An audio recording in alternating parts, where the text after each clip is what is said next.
The HOA president stood at the edge of my dock, her arms crossed, her lips tight. Behind her, 2 police cars parked with their lights flashing. She called the cops, over a flag, and in that moment, I realized she had no idea what she had just done. Welcome back to Beyond HOA. Karen, I'm Daniel, a regular homeowner living in a quiet lake community in the United States. By day, I work in construction, but by evening, I just enjoy the peace of my dock and the view of the water. Or at least, I used to, until the HOA decided my American flag was a problem. This is the story of how one woman's obsession with control went too far, and how karma came back at her in the most perfect way. The HOA president stood at the edge of my dock, her arms crossed, her lips tight, the kind of tight that hides years of bitterness and control. Behind her, 2 police cars sat parked, red and blue lights reflecting off the calm water. Neighbors peeked from their windows.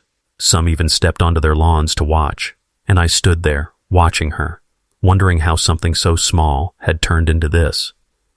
She called the cops, over a flag, an American flag, on my dock, waving gently in the summer air. It wasn't loud, it wasn't messy, it was just a flag, but to her, it was a challenge to her rules, her control, her power over the neighborhood. I remember gripping the wooden railing of the dock, my hands tightening with every word she spoke to the officers. She kept pointing at the flag, at me, her voice sharp and full of fake authority. She acted like she was protecting the community, but all I could see was a woman desperate to prove she still mattered. The cops shifted uncomfortably. One of them scratched his head. The other just looked at me. Their faces said it all. They knew this was ridiculous. But the president didn't care. She was too far in, too determined to make me look like the villain, and in that moment, I realized she had no idea what she had just done. You see, to her, this was about control, but to me, it was about something bigger. It was about respect, about pride, about freedom, the kind of freedom my father fought for in the military, the kind of freedom this country celebrates every single year, and yet, she chose this day, of all days, to call the police on me. I stood tall, but inside, my blood was boiling. The whole neighborhood was watching, and I could feel the eyes, judging, whispering, waiting to see what would happen next. I thought back to the letters she had sent me, one after another, each one more aggressive than the last. Remove the flag or face fines. Your dock is in violation of community standards. Even a warning that I might be subject to further action. And I laughed when I first read them, because who fines a man for flying his country's flag? But now, with police lights flashing across the lake, it didn't feel funny anymore. It felt personal, like this wasn't about a rule, it was about me. I glanced up at the flag again, the stripes glowing faintly under the flashing lights, the stars catching the breeze, and I made a decision right there. I wasn't backing down. The cops finally walked closer. One of them asked for my side of the story. I didn't yell. I didn't argue. I simply told them the truth, that it was Independence Day, that the flag was temporary, just for the holiday, that I had every right to honor it on my own property. But even as I spoke, the president interrupted, her voice louder, sharper, desperate. She accused me of disturbing the harmony of the community. She called the flag an unapproved decoration. She claimed the dock was now a safety hazard. Her words tumbled out like stones, heavy, ugly, meaningless. The officers looked at her, then at me, then back at her, and for the first time, I saw a crack in her confidence. Her cheeks flushed, her eyes darting, as if she suddenly realized she might have gone too far. The neighbors whispered louder now, some shaking their heads, others folding their arms. I even caught one man smiling to himself. Almost as if he had been waiting for this day, I stayed calm. But inside, I was ready for the storm, because I knew something she didn't know, something that would turn this entire situation upside down, something that would make every neighbor remember this moment for years to come. And as the flag rippled above us, as the police waited for my answer, as the HOA president fought to hold her ground, I thought to myself, doesn't she realize what day it is? The night air was heavy with silence after the police left. But silence never lasts long in this neighborhood. Not with the HOA, not with neighbors who live for drama. Our community looks peaceful from the outside. A small lake tucked between rolling green lawns, houses painted in the same soft shades of beige and gray, each driveway lined with the same mailboxes, all measured to the inch at first glance. You'd think it was the perfect suburb, safe, quiet, the kind of place where nothing bad ever happens. But perfection has a cost. And in our neighborhood, that cost was control. The HOA ran things like a government of its own. Every fence height decided, every flower bed approved. Even the color of shutters had to be signed off. They called it maintaining harmony. But we all knew the truth. It wasn't about harmony. It was about power. I moved here 3 years ago. Back then, I thought it would be the ideal place to raise my family. A quiet dock, a place to fish in the mornings, fireworks over the lake in the summers. But I didn't know the storm I was walking into, because. So living under an HOA means one thing. You are never really free. It started small. A note about my grass being slightly uneven. A warning that my trash cans were visible for too long after pickup day, petty things. Things most people wouldn't notice, but the HOA noticed, always. And at the center of it all was her, the president. A woman who treated every home like it was her personal chessboard. She smiled at community meetings, but her eyes stayed sharp, watching, measuring, waiting for the next violation. She thrived on control. And for some reason, she had chosen me as her new project. The flag was just the latest battle. But deep down, I knew it was about more than that. It was about pride. About testing who really had power on this dock. I walked back inside that night. My wife asked what happened. I told her the truth. That the president had called the cops over a flag, her face twisted with disbelief, then anger. "This is America," she whispered. "Since when do we need permission to honor it?" The words stayed with me, and as I looked out through the window at the dock, I realized she was right. This wasn't just about a flag. This was about drawing a line in the sand. If I gave in now, the HOA would own me. But if I stood firm, maybe, just maybe, they'd finally learn their limits. The next morning, the neighborhood buzzed. Word travels fast when police lights flash at midnight. Some neighbors avoided me, pretending not to see me on my morning walk. Others gave me subtle nods, quiet smiles, as if to say, "We're with you, but we won't say it out loud."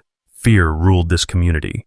Fear of fines, of retaliation, of gossip that spread like wildfire. But I wasn't afraid anymore. I was angry. I walked back to my dock that morning, the flag still waving proudly, and I thought about what it meant to me. My father had served overseas. My grandfather before him. Both had come home with stories etched into their faces. For them, the flag wasn't fabric, it was sacrifice, it was family, it was freedom. And now here I was, being told by a neighborhood president that my flag was a violation. The absurdity of it all almost made me laugh. Almost I could see her house from across the lake. The curtains drawn just enough to hide her watching eyes. I knew she was waiting for me to back down, waiting for me to fold. But I had other plans. The 4th of July was only hours away, and the neighborhood was about to witness something bigger than her rules, something louder than her clipboard and fines, because when the sun set that night, the whole lake would light up, and the question was, would she try to stop freedom again, in front of everyone? The morning sun rose hotter than usual, but maybe it wasn't the sun. Maybe it was just the tension that filled the air. Because when I stepped outside, I already knew something was waiting for me. There it was, nailed to my front door, another letter from the HOA. The paper flapped slightly in the breeze, almost mocking me. I tore it down and read it slowly, each word dripping with arrogance. Final notice. That was the headline in bold, underlined 3 times. It ordered me to remove the flag from my dock immediately. It warned me of daily fines, and then, at the bottom, a handwritten note from the president herself. Do the right thing, or the board will act on your behalf. Her words weren't just rules anymore. They were threats, and threats have a way of changing a man. I crumpled the letter in my fist. I should have been scared, but I wasn't.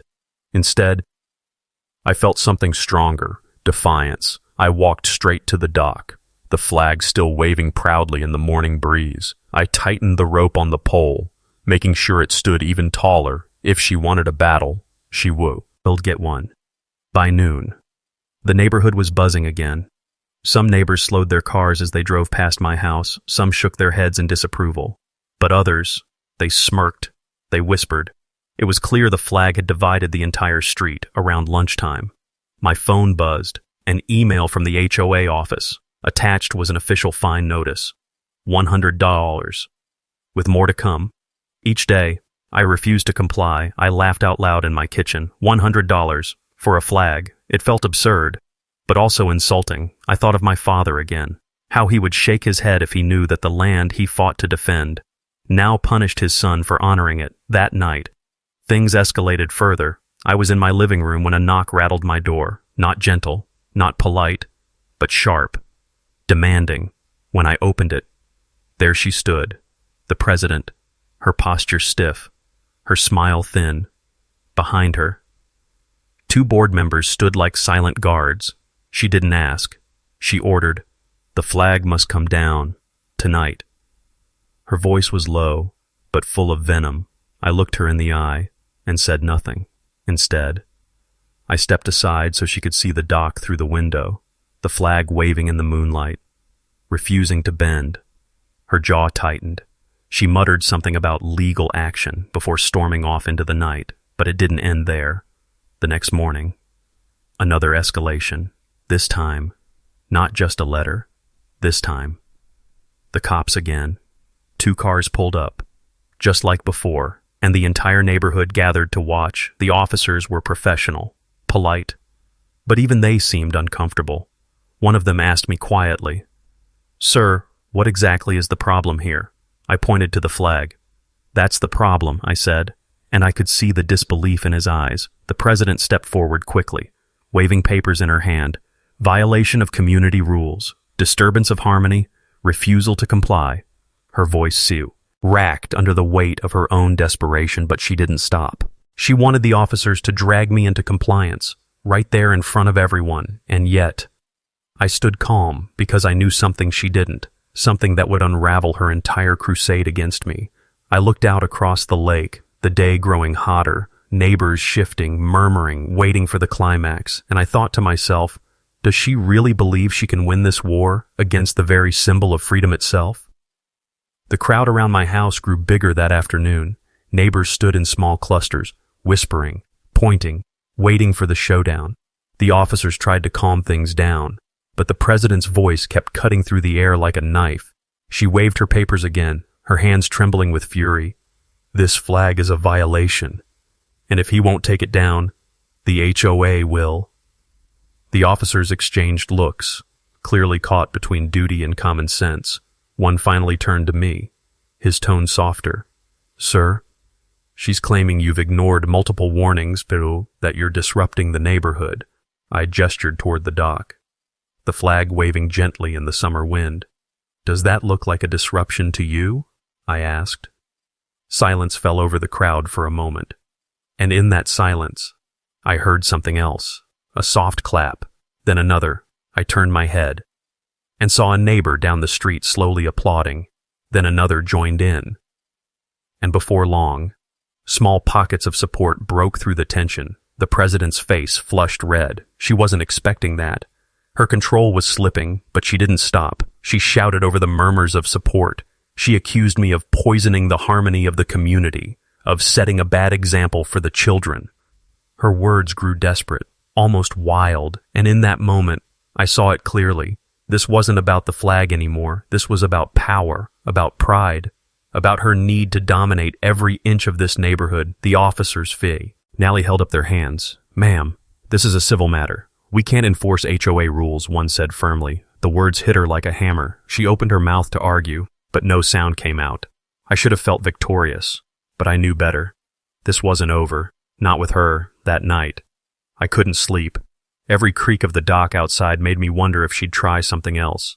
Every shadow across the lake looked like her silhouette. I sat by the window, watching the flag move gently in the moonlight, and I made a silent promise. I wasn't going to lose this battle. The next morning, the escalation came. I walked outside to find fresh notices taped to my mailbox. Not 1, not 2, but 5, each one harsher than the last. Threats of legal action, threats of liens against my property, even threats of removing the dock entirely. She was no longer just fighting me, she was trying to destroy me, but what she didn't realize was that every move she made only drew more attention. More neighbors whispered. Some came to me quietly, saying they were tired of her too, that they'd been fined for ridiculous things, that they wished someone would finally stand up to her, and for the first time, I realized I wasn't alone. That evening, as the sun dipped below the lake, I sat on my dock with a cold drink. The air buzzed with anticipation. Tomorrow was the 4th of July. The night fireworks would crack the sky wide open, and I couldn't help but wonder, how far would she go, knowing the whole neighborhood would be watching? The flag swayed above me, defiant, proud, and in that golden sunset glow, I asked myself, what do you think she'll try next, when control is the only thing she has left to lose? The morning of the 4th felt different. The lake was calm, but under the surface, everyone was waiting for something to happen. I could feel it in the way neighbors peeked through curtains, in the way kids whispered as they rode their bikes down the street. It was as if the whole neighborhood was holding its breath, and of course, she made her move. Another letter arrived. Hand-delivered this time, I found it tucked under my doormat, sealed in an envelope with the HOA logo stamped across the front. Inside was just one sentence written in her handwriting. Sharp, cruel. Enjoy your dock while you still have it. No signature, no explanation, just a threat. I stared at the note for a long time, my heart pounding harder than I wanted to admit. It wasn't about fines anymore. This was personal.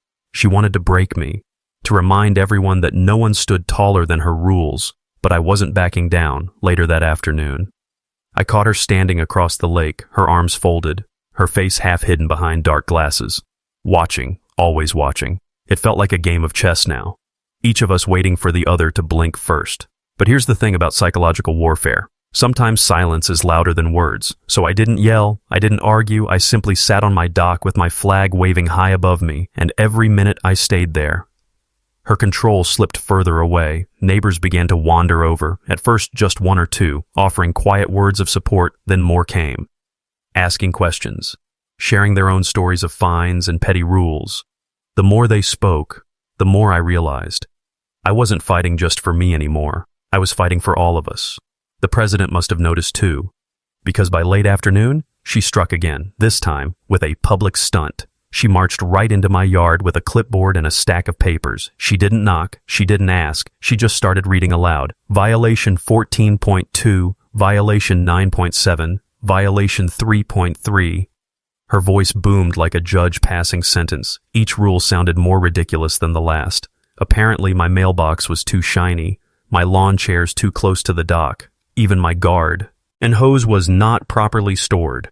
Neighbors gathered, listening in disbelief. Some rolled their eyes, others whispered angrily, but she kept going, determined to bury me under a mountain of meaningless violations. I didn't say a word. I let her list every single one, and when she finally stopped to catch her breath, I looked her in the eye and asked calmly, "Do you even know what day it is?" Her lips curled, her eyes narrowed, but she didn't answer because deep down, she knew the truth. She was fighting a losing battle, and the whole neighborhood was watching her lose it. That evening, the sun sank low and the sky glowed with the promise of fireworks. I sat with my family on the dock, the flag standing taller than ever around us. Neighbors brought blankets and lawn chairs. It wasn't just my dock anymore. It was the community's gathering place, and across the lake, I saw her again, pacing her yard, glaring at us like a queen whose crown was slipping. She thought she could scare me with fines, with cops, with threats, but instead, she had done something she never intended. She had united the neighborhood against her, and as the first firework cracked open the night sky, I couldn't help but wonder, how far would she go tonight, when the whole world was watching her lose control?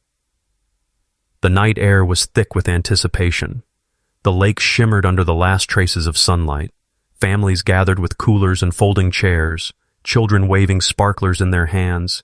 It should have been perfect, a simple 4th of July celebration.